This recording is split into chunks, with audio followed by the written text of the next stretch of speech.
Hello, everyone. My name is Matthew Linton. I'm at the Council of Graduate Schools, and I'm happy to welcome you all to Remapping Graduate Recruitment for 2021, Strategies to Identify and Engage New Applicant Pools. And this webinar is sponsored by Liaison. Before we get started with the webinar, just a couple of technical notes. As always, the webinar recording, as well as the slides, will be emailed to participants and posted on the CGS website. That usually occurs within about 1 week of the live event.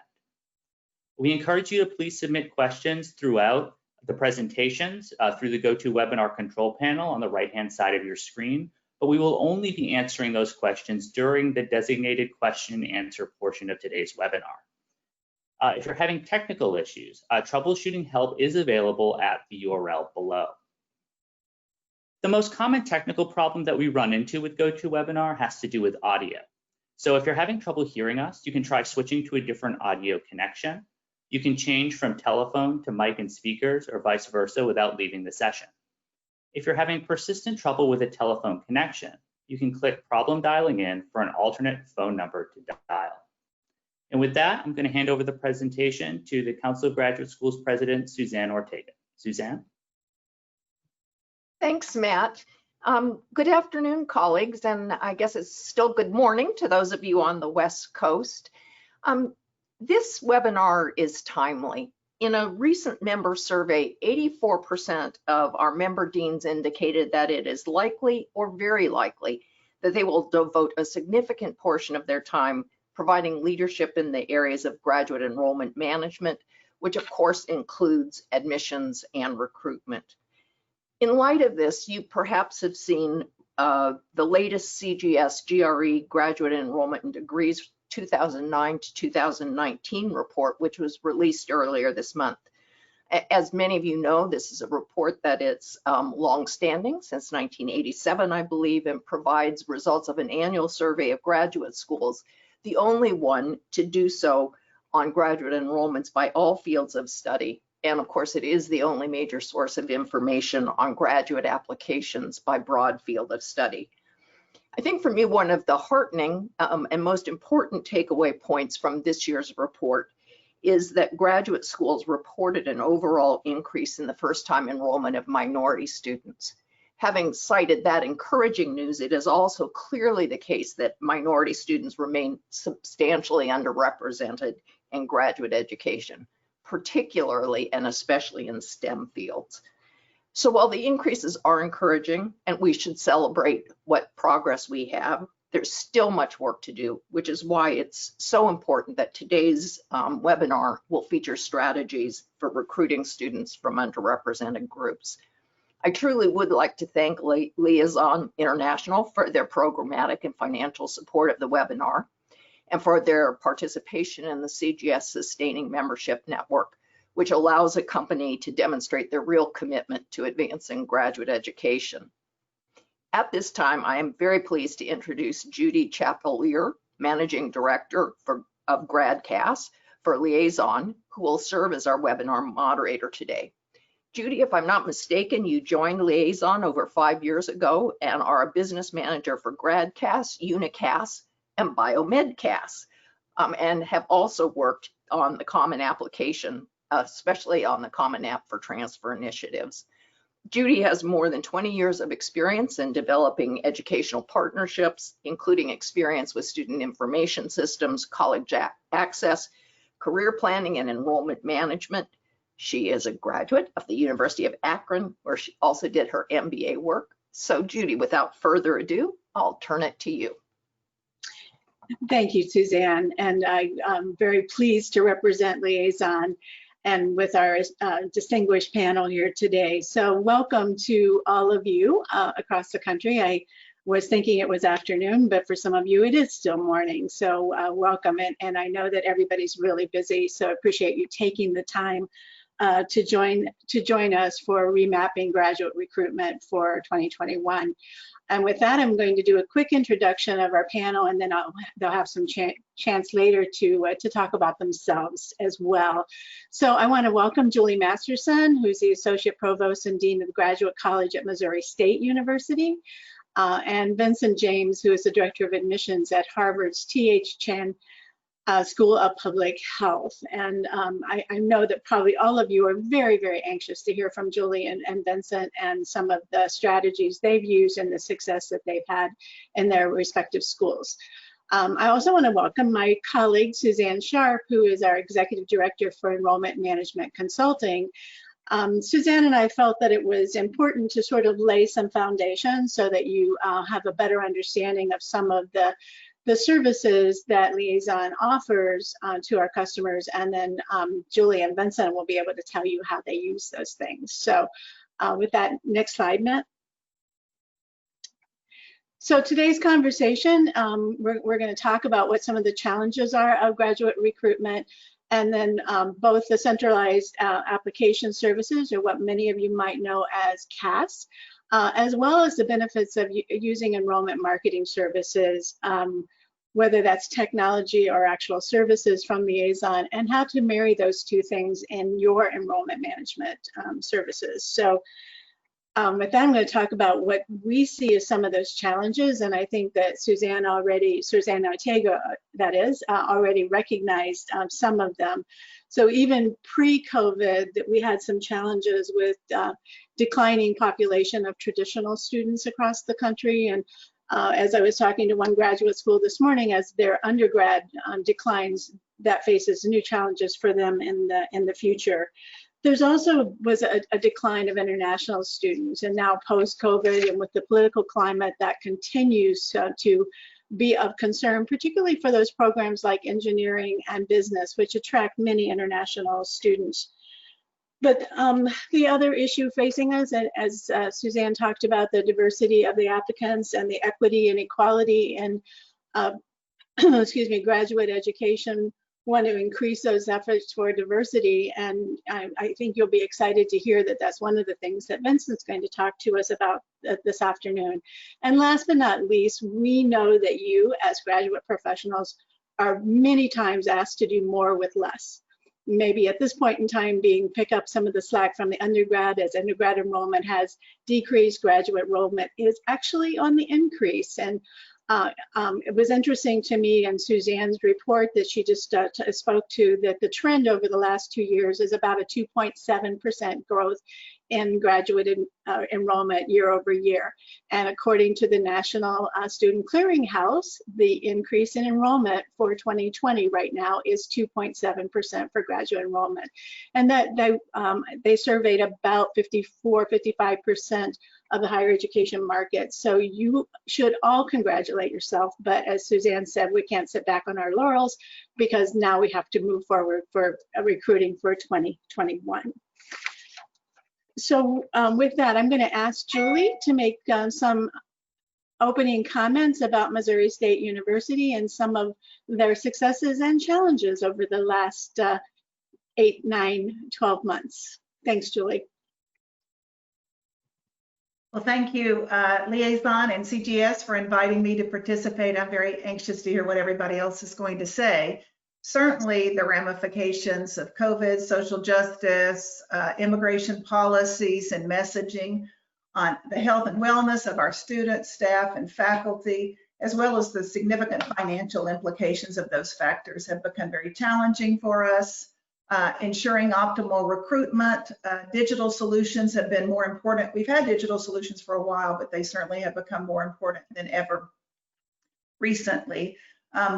I feel that I could be the poster child for doing more with less. When Judy said those words, I actually calculated this, which made my director of grad enrollment management very happy when I was able to document that we have a 300% increase in the number of applications types that we are processing. And I'll explain a little bit more about what I mean later. We had at least a doubling of the number of applicants, and just so much more complexity in what it really takes to have a tailored positive experiences, both for students as well as faculty evaluators. In addition to admissions, we still have all these other things as grad deans that we have to think about: ensuring access to necessary and meaningful academic experiences in the classroom, in the lab, ensuring that our mentors have the resources that they need in order to provide quality experiences in both academics and research. So engaging with students, I could go on and on, but I want to hear from Vincent now. Hi, everyone. So as you know, we're located in Boston, and it's giving you some of the information on the slide. I just want to build on what Julie was saying. One of the things that I wanted to just sort of state the obvious, and that's the workplace has changed. We're all in higher ed institutions. I don't think we're designed to be in our siloed respective offices, wherever that configuration is, and using technology to stay in touch with other people. And that adjustment does have a factor in terms of productivity. We're doing the best that we can, but we're using that. That's going to be a very interesting dynamic as we go through each of the different months going into our admission seasons. So we're dealing with that a little bit of a challenge. Also, as Julie was saying, budgets have been a little bit challenging as well, so we have to be very creative about that. Again, another external thing that's really having an impact is the political climate and all the other issues in terms of injustice and all that. These external forces are really also impacting productivity, how people are interacting with each other. So a lot of it, I wanted to mention the external stuff because we sort of take that for granted. But driving it home to what we do in terms of our work, we had to shift gears very quickly in terms of our recruitment efforts. And so you'll hear about that as I use how the platform that we are using, the EMP, has helped us as an aid to our our recruitment activities and what we normally do since we couldn't fly anywhere. So we're doing these events like we're doing right now in terms of engaging with you.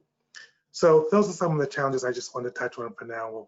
I'll come back with what the successes are. Thanks, Vincent and Julie. Really appreciate you providing some opening comments for the audience. So, and with that, audience, we're going to turn this toward you, and we have an audience poll that Matt's going to pull up for us about what is your biggest challenge for graduate recruitment on your campus. So please select one, and we've already talked about some of these, but is it generating leads for best fit applicants? Meaning those applicants that fit into your institution, your programs across your graduate school. Recruiting international applicants. We know the challenges of not being able to travel. So it's one of the other things that we asked you about was recruiting, which many of you are used to doing at recruitment fairs and in person, and all of that becoming virtual at this point in time. And we also have the conversation going on about the advocacy and the cost of a graduate education. And so that plays a role in recruitment too. And then of course, as I think several of us have mentioned, managing that budget for recruitment. So if you select one of those, and then Matt will be able to show us what the audience is saying is their number one challenge right now. And also don't forget, as Matt said early on in the webinar, that if you have any questions for us, you can enter them at any time, and we have saved some time at the end to talk about this with you. So it looks like we have almost a dead heat between generating leads for the best fit applicants, as well as recruiting virtually versus in person. So I think 35% to 33%. So we'll talk about some of those things as we move through our webinar. But as I said early on, Suzanne, my colleague Suzanne and I felt we needed to lay a little bit of a foundation. And so I'm going to first describe a little bit about our centralized application services, our CAS, and I promise to be brief. I wish I could see all of you, and then I could ask for a show of hands as to who knows what a CAS is. And I'm guessing that many of you have a CAS on campus. Matt, if you move forward, please. Currently, CAS exists on about 1,000 university campuses across over 30,000 programs. And if you know a liaison, you probably know that our history was with the healthcare. Our very first CAS implementation was with ADEA, the American Dental Education Association, and have consistently used it for almost 30 years for all the dental schools in the country and dental hygienists, et cetera. But we've also added things like SOFAS that Vincent represents, which for the public health programs, OT CAS, PT CAS, nursing CAS, which are self-explanatory. And we first got to know Julie through SID CAS, which was audiology and speech. So we currently work with over 30 associations to bring those discipline specific, or often what we refer to as professional CASs to you. But in the last 2.5 years, Matt, if you can forward, please, we have launched some new CAS communities, and these CAS communities either have multiple associations that we're working with or no strong association that is backing them. But they are our newest CAS, and you can see, although post-bac and biomed CAS are healthcare related, we launched business CAS, engineering CAS, and my personal favorite, grad CAS, because I am responsible for grad CAS. And it is our only CAS that is non-discipline specific. And so we have education programs, arts and science programs, even some art schools using CAS, as well as programs at med schools or even at law schools that don't fit into other discipline specifics. So with that, I just want to talk briefly about what some of the advantages are of the CAS itself. And the first thing we usually talk about is the community for best practice for sharing. We're working with the association and typically an advisory group to determine what is the best application for that discipline and the requirements. And some of that has changed as many as you know, as we've moved forward. Standardized testing has become optional or not required in some cases.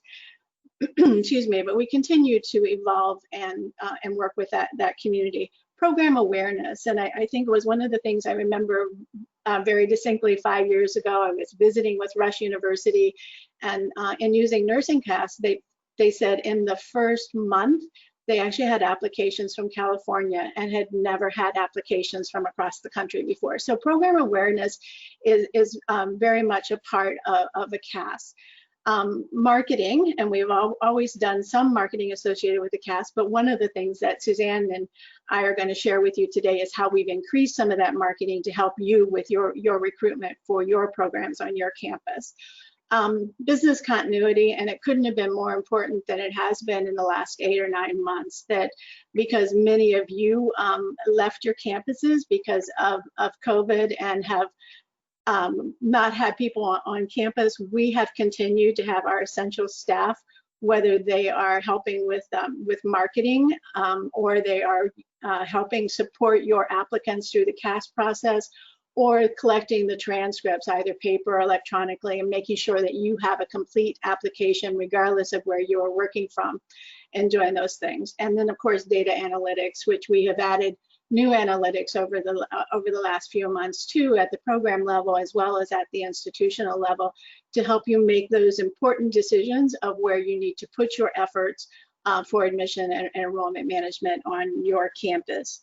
And with that, I'm going to stop talking and I'm going to go back to Julie and let her tell you a little bit of her experience with using a centralized application service or a CAS. Julie? Thank you, Judy. I'm going to tell you I was quite spoiled from having such intricate involvement in my professional association CAS. So when I became dean, I was looking for a similar experience across all my programs. I love the community aspect. The internal community at MSU allows sharing of information across programs. I can stay in touch with international services so much more readily because we're all using more or less the same instrument or instruments that look very similar. We established a new committee at my institution recently on inclusive practices and graduate admissions. Immediately, I knew who to reach out to. I was able to reach out to colleagues from Liaison, from CIDCAS, and of course, Bob Augustine from CGS. So this community is really, really important.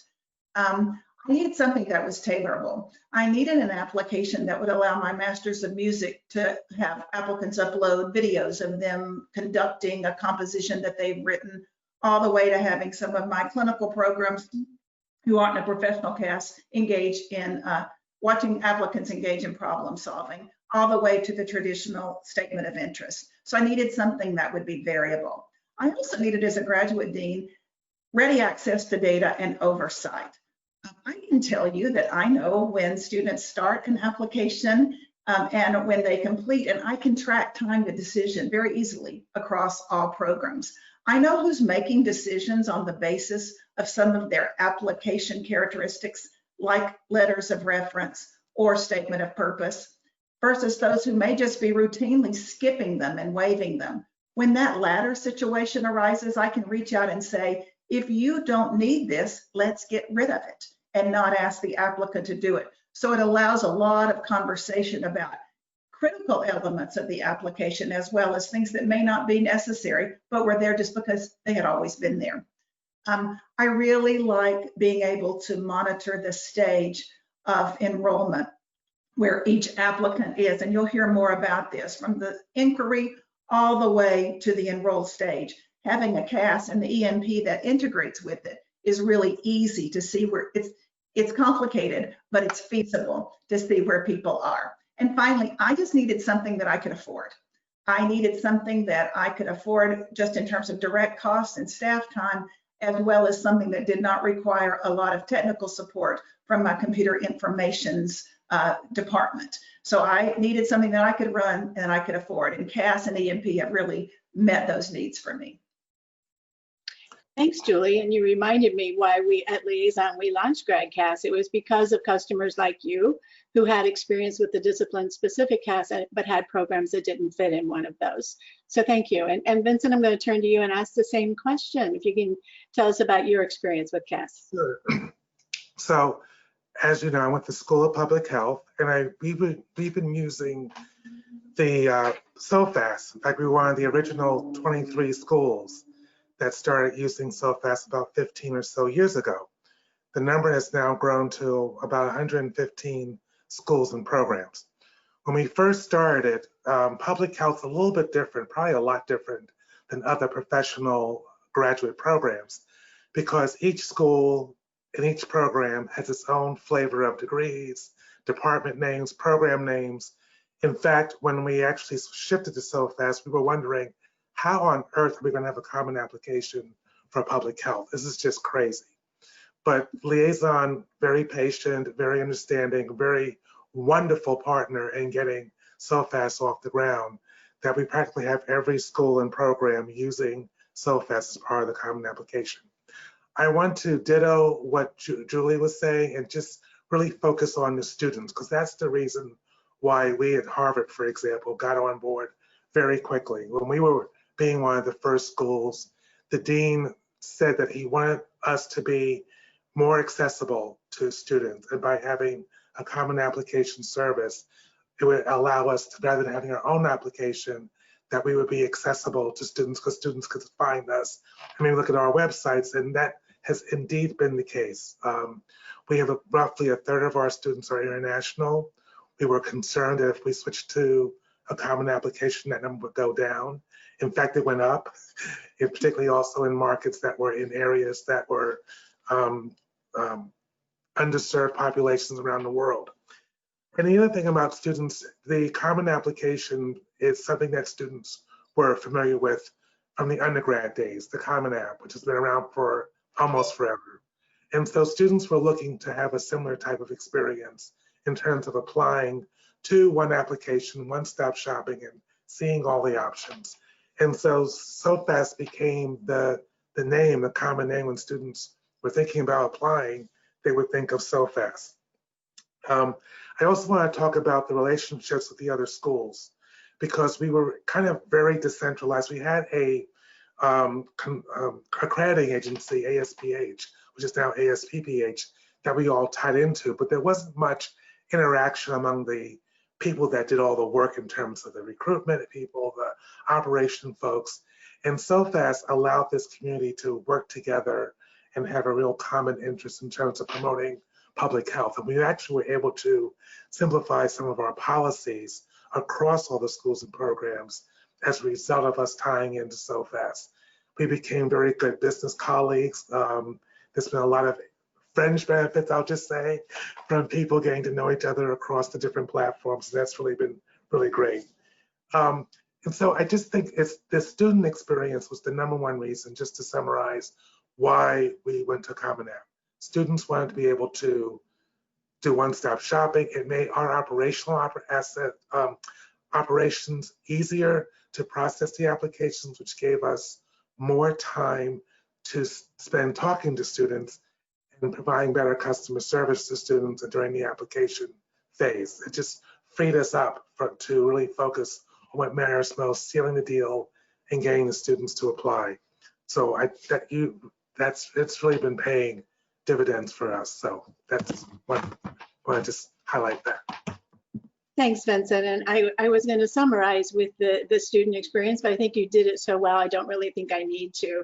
But it's been remarkable to us that applicants actually tell some programs, if you're not using the CAS, we're not applying there, we'll apply somewhere else, because they really do like the one-stop shopping, one set of documentation for their application process. So thank you, Julie and Vincent. And now I'm going to turn to Suzanne again, and we're going to lay some foundations for what I've heard both Julie and Vincent mention as EMP, or enrollment marketing. So if Suzanne, if you would tell us a little bit about the enrollment marketing, then we'll get to come back to Julie and Vincent and talk more about some campaigns that they've actually been doing at their campuses. Thanks, Suzanne. Thank you, Judy. Pleasure to be here with you all today. Not surprisingly, I come from that side of the desk as well. I'm a former vice president of enrollment management. I've worked with both graduate recruitment and undergrad recruitment, and I've worked at both publics and privates. So have quite the span. And if I were sitting in those shoes today, I would have probably very similar concerns as what were shared on the poll today. The highest one was generating new leads, and especially with all of the changes, everyone's looking for a new way to reach out. You know, your travel has been restricted, and the face-to-face recruitment has had to change as well. And so how do you succeed in all of this?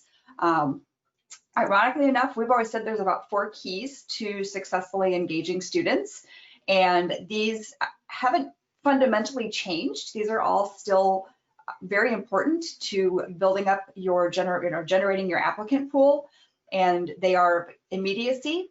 And that more than ever, I think, as people are looking for programs, as they do everything from asking for information, picking up the phone and calling your school, maybe filling out an inquiry form, or even filling out an application and waiting to get a response, speed matters. Everybody wants to hear things immediately. They want you to get back to them immediately, and especially at the adult market. For those of you who are recruiting adults, working adults, when they are taking time to get online and explore your program, they don't need to hit a dead end that says, thank you so much, we'll get back to you.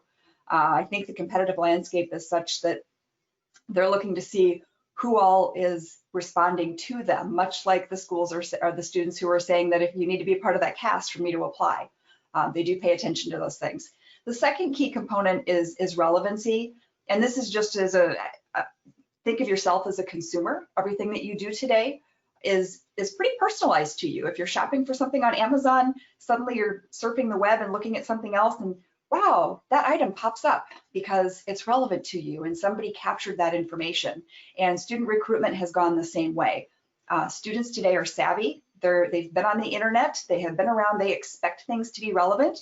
They have a lot of information coming at them, as all of us do. So they don't want all of the information that you have to give them anymore when you're recruiting a student for them to sift through. They want the information that's relevant to them. That's why you want to get real specific to which program are they interested in, maybe where are they coming from? Is it an international student? Is it a domestic student? Are they local? Are they not local? So that you can specifically meet their needs and not give them too much information.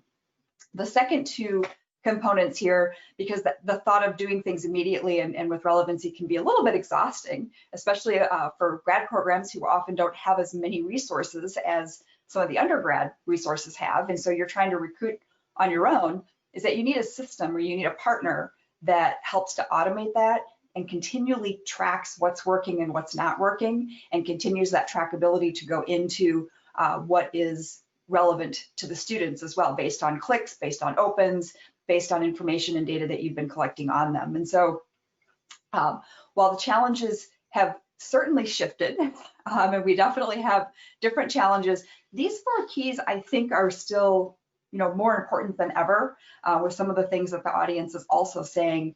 are important right now, are the challenges. So in addition to the CAST program that Judy and Vincent and Julie have said, we have a Julie, a Judy, a Suzanne, and a Suzanne. I love it. But Liaison also offers, and this is kind of one of the hidden gems sometimes, is that we have an enrollment marketing division.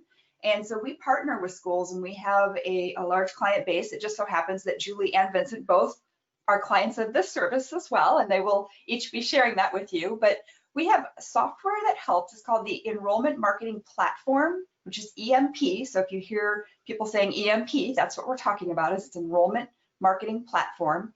It powers all of this communication. It can power your form fills, response forms, email campaigns, multi-channel campaigns, ties in print, digital, email, texting, voice messaging, all of the ways that you are trying to reach out and communicate with your students. It also has a CRM. And so I know Vincent might be mentioning some of this as well, but if you don't have a CRM on campus, it can work very nicely. I did use it when I was on campus, but if you don't need it, if you have a CRM, that's fine. We can work with your CRM and just plug in the marketing platform part, or we can even just do marketing campaigns for you using this software. What's very unique about, I think, Liaison compared to other traditional people who are software providers is that we have services as well. Much like the CAST programs have that service element of processing your applications, we actually have talent behind the technology that can help with the enrollment marketing strategy, help with that creative, and help build out a comprehensive communication plan for your school that spans many different channels and many different stages across the student recruitment cycle, from first interest all the way to first day. So I'm going to take just a minute to diagram how this might look as a sample campaign. Again, this is looking at one particular campaign. Lots of you indicated, about 35% of you indicated that generating leads is one of the challenges that you face today. Many schools, not all, but some schools do purchase names, which is a whole other topic. We need to find new name sources and continue to dive into those. But just a sample diagram of how this looks is if you are to find your name sources, whether it be from a test provider or local demographics, et cetera, we can upload these names into the enrollment marketing platform.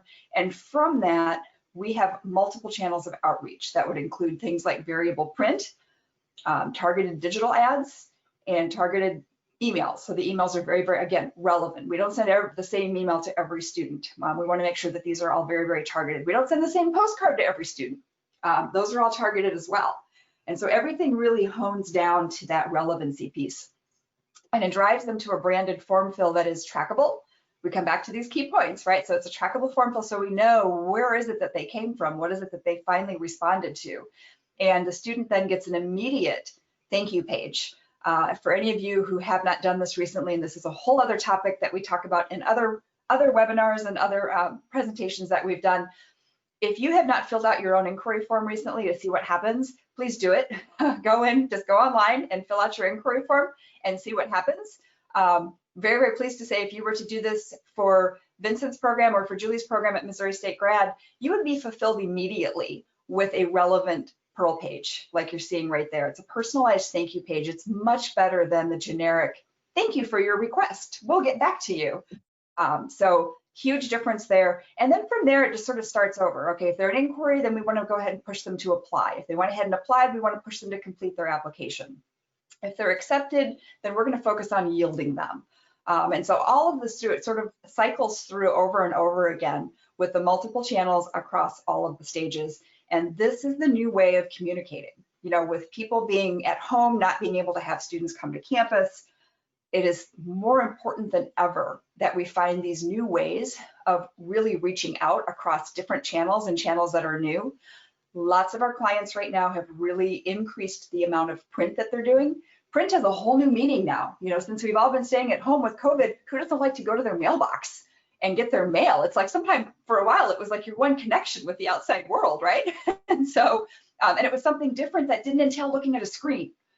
And so print has really has had a resurgence in coming out and reaching students and sort of validating those other electronic channels. And like Julie said earlier, electronic as well, digital digital has become even more important as well. So just to talk about some of the different channels that we have and to show you how a sample campaign can work. But I think, Judy, I'll turn it back over to you because they really want to hear the real stories. So.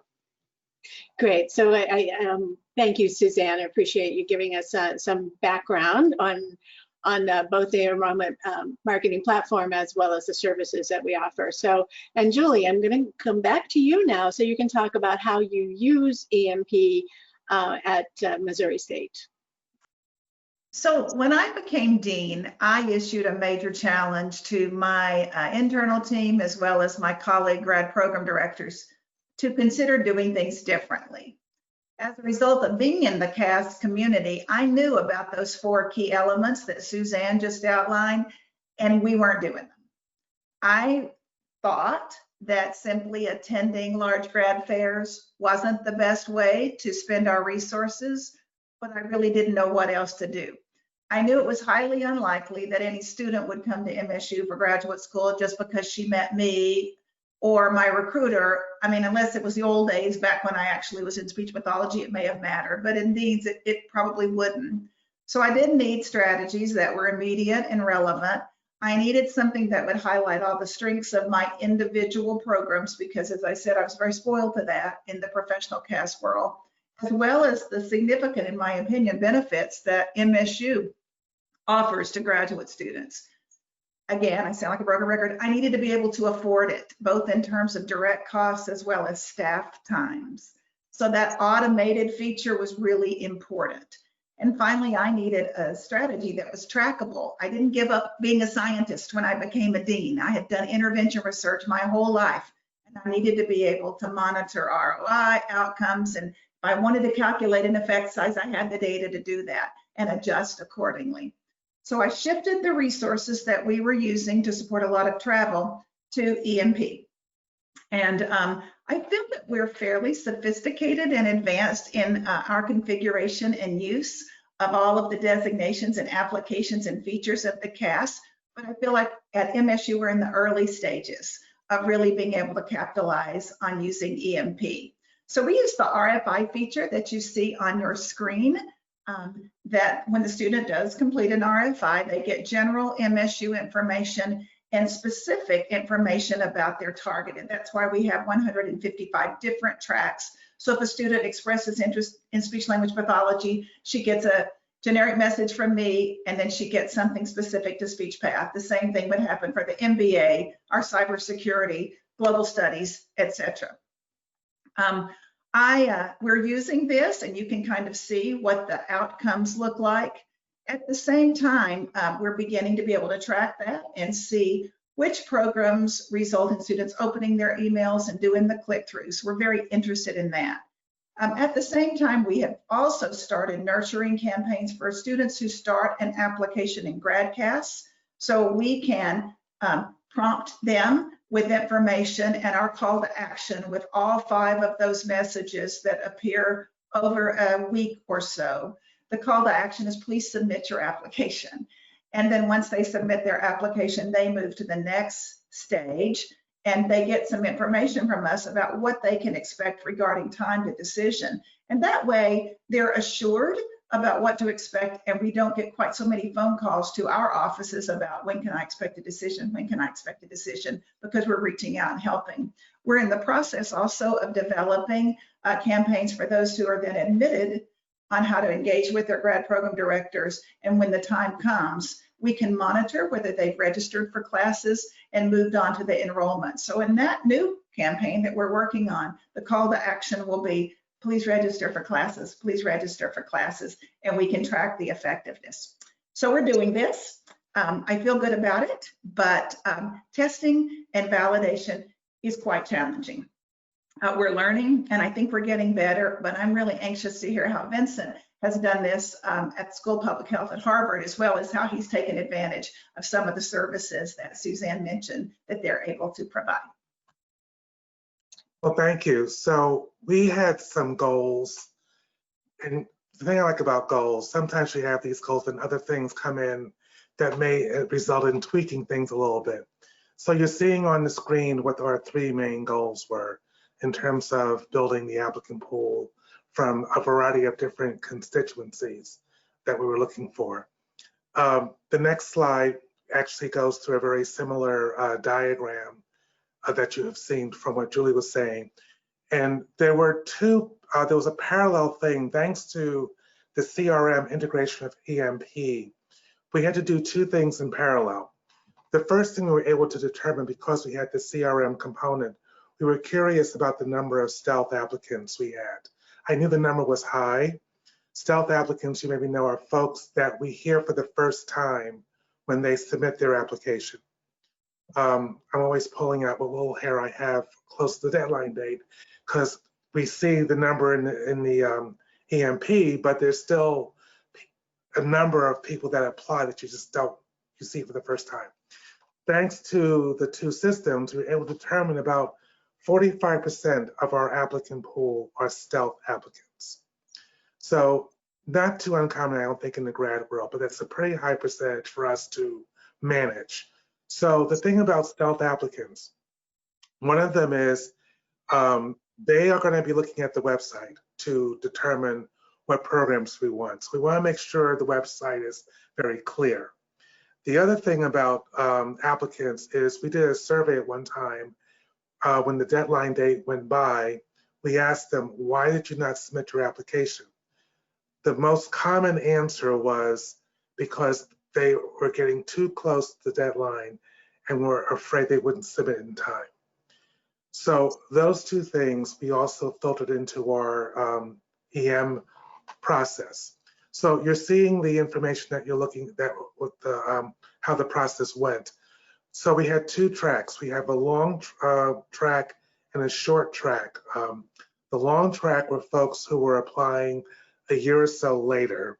The short track are those folks that are applying in the current application season. So the folks that are applying to apply by our December 1st deadline are on the short track of the email campaign. Those folks that are applying a year from now gets a long track. And we built up this campaign mechanism of different types of topical things that we would send out to people that opted into our system or through our grad fairs or through our searches. And we just kept them engaged, both the long track and the short track. For the short track folks, the folks that are applying this year, we're giving a lot of topical information of things that are going on. As we get close to the deadline date, we want them to not stop the process. If it gets close to the date, they want us, and they have concerns, to reach out to us. Again, the system allows us to provide better customer service to them, and we can work with them to make sure they complete the application. The information that's on the screen right now, I wanted to highlight the postcard because Suzanne touched on that. The one thing I really liked about the EM was the postcard feature for the reasons that she stated. We've come full circle with the whole mailing thing. People are really impressed by the attractiveness of the card, that's personalized, that they can just go in there and it creates that personal URL. We love doing that. People like, it's actually frameable. The picture's very, very nice and it has their name on there. But we find it to be also effective to reach out to people that we have their addresses. If we don't have their physical address, we just send an image of the postcard as an email to them. So there's some flexibility associated with that. We also like the fact that you can look at the URL on various platforms, whether it's a mobile phone or a tablet, whichever, and it's customizable because, as we know, people are very much migrating to the mobile phone very quickly. So we want to make sure it's user-friendly no matter what platform they use. I believe I have another slide which goes into another piece in terms of the integration of how we do the targeted outreach and what the outcomes are. We're able to keep track, especially this year. We've had a ton of virtual events that we've been doing. Actually, we have a net increase of activity because we're not flying all over the place. We now can keep track of all the different marketing things that we're doing and keep track of the various touch points when folks are identifying and connecting with us in different ways, which means they're likely to apply. So we're able to provide really strong customer service with them. We are able to identify the sources of what they're doing. The other piece I wanted to mention is for the stealth applicants, They hear about us from websites and word of mouth. So we want to make sure that, again, information on the Pearl is accurate, that information on our website is accurate, because that's really two sources that we want to make sure people hear the correct thing about us. We're also, finally, just two quick things. One is the full funnel analysis. The CRM in conjunction with the EM allows us to do actually a very full funnel analysis and trend analysis. One of the things that's also unique to our program, probably to yours as well, people wonder, okay, what's the effectiveness of your recruitment campaign? We are planting seeds a lot. People are thinking about us like right now, but they don't plan to apply for a year or 2 or 5. And so the mechanisms that we do, we want to keep that engagement going on. I got several emails just this cycle of people that forwarded to me an email that they got from us like in 2016 that they still have, and they're saying, okay, I'm ready to apply now. So we just want to recognize the various nature of the applicant, whether they're stealth or they just need time to decide. And we just value the EM being able to accommodate all the different types of applicants that we deal with. Hopefully that makes sense. It does, and thank you, Vincent. So I appreciate Julie and Vincent giving some context to what we're talking about with enrollment marketing and how you're using it on your campuses. And I'm going to come back to Suzanne and talk about some new marketing initiatives at Liaison. But I do want to answer one question that has come in. And we've been talking about enrollment management primarily with the discipline-specific CASs and with grad CASs, and that's been the description. But Liaison also has something that we refer to as Unicast, and it is a CAS, a fully functioned, same technology that is typically used for a single university or a university system. Like Cal State University system uses it for both undergrad and grad. Indiana University system uses Unicast for grad, and USC is another one that uses it for their grad programs. And the question is whether or not EMP can be used with Unicast, and it can. So our enrollment marketing platform and the services that we offer can be used with any CAS, whether it's Unicast or a discipline-specific CAS, but it also can be used with any other application that you have. So Suzanne oversees our sales and marketing for the EMP, and used both at undergrad and at the graduate level, as well as professional schools. And we've included many of those services in working with our associations with the CASs over the years. And now Suzanne's going to talk about how we're incorporating them into business, grad, and engineering CAS, and we will be incorporating them into post-bac and biomed CAS as we move forward. Suzanne, back to you. Great, thank you, Judy. Yeah, lots of directions going on here, but the bottom line is, yes, we can work with just about anybody working with any system. In fact, we do, but we do have some special opportunities for people who decide to join our communities with the business CAS, grad CAS, and engineering CAS, and that's what Judy has asked me to touch on with you all today. Really, the way I like to see it is that we've taken the fantastic environments and communities that we've created with the CAS applications, and we have married that with our own enrollment marketing services to actually help schools drive even more applications to their schools and more completed applications. And so, Matt, if you want to go ahead and go to the next slide, there's a lot of animation on this, so he'll bring it in slowly and I'll try to keep up talking. We have 3 distinct initiatives that are now part of any new CAS, any new program that decides to join one of these Liaison-owned CASs. The first one is that we help recruit more new applicants. And so there are initiatives out there driving people to the applications. We have partnerships with studyportals.com. We have our own website that is called exploreGradSchools.com. We have digital marketing efforts. All of these things are promoting the centralized application services for those communities and increasing the applicant pools. And so that is the first initiative, which is sort of top of funnel. You talk about generating new leads. okay, not only could you be part of this community, but you could also be benefiting from the larger marketing and recruitment efforts of the company to drive students to those applications. The second thing, and this is very targeted and unique, is it's for your school. Your school will get a complimentary campaign. We call it a CAS campaign.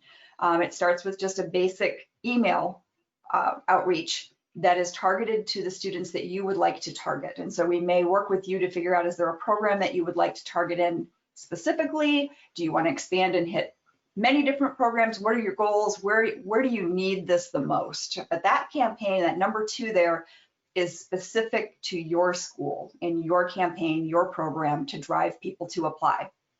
The third initiative is for everybody again. Once we have applications that are started in the application software tool, is that we also have campaigns that we do for you to help the students finish those. You know, please remember to finish your applications. You all are doing this too. You're doing it for this, you know, your specific schools. I'm sure you have people calling them and you have checklists and you're sending out, you know, all those materials as well. But we also have a vested interest in getting into the system and launching some emails to them that encourage that continual go back, check the status of your application, please complete your application, we still need this component, et cetera.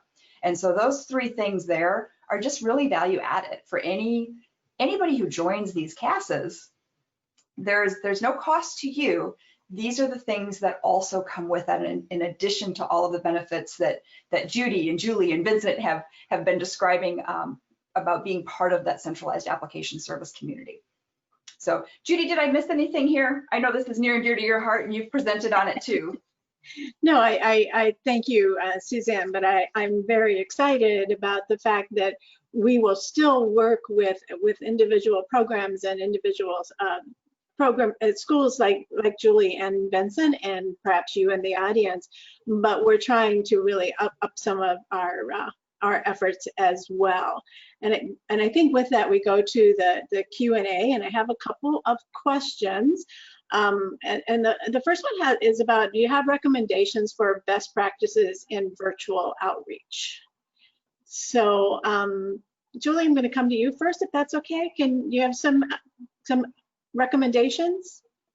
So what we've been doing, I touched on earlier, is again, making it tailorable and specific to what the prospect is indicating an interest in. So all the things that you've heard everybody talk about today would be applicable. We're very fortunate, and I'm sure most folks on the meeting have access to virtual tour materials. So one of the early messages that goes out as part of our campaign for in-progress applications is the link to take a virtual tour of campus. I think the more that we can engage with students based on what they have said they are primarily interested in, the more real it looks like. In other words, the more effective that we can be. Thanks, Julie.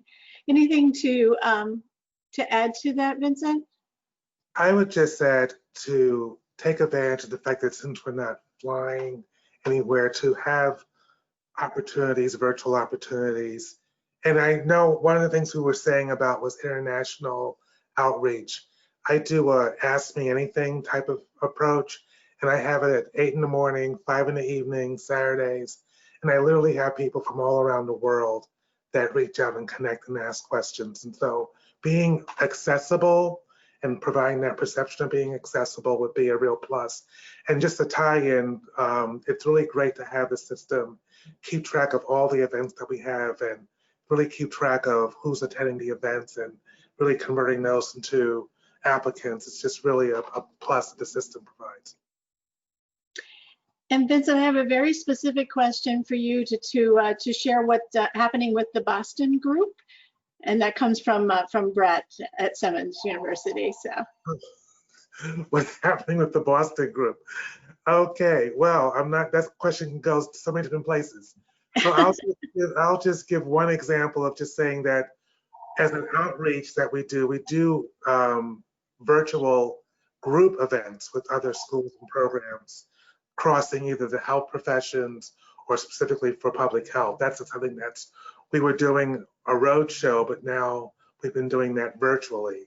And that's also been very effective in terms of outreach to people and then keeping track of the folks that attend that into our system as new leads and cultivating them going forward. And hi to Brett. And Brett happens to be another CAS user, so familiar to many of us on this call, kind of thing. So, okay, I have a question about virtual outreach specifically to URM students, and I'm not sure I do. And I see Vincent nodding. You want to take that one too, Vincent? Sure. I was glad I mentioned that into my closing. I'm glad someone brought it up. So I mentioned that we were trying to build our URM pool. So the way we do that is we go to particular areas, whether it's a HBCU or minority serving institution, and do particular outreach to them, having them come into our system. And then part of that email campaign, we promote our diversity, inclusion, and belonging activities that are going on in the school. We have a new director of diversity for the school that started in June.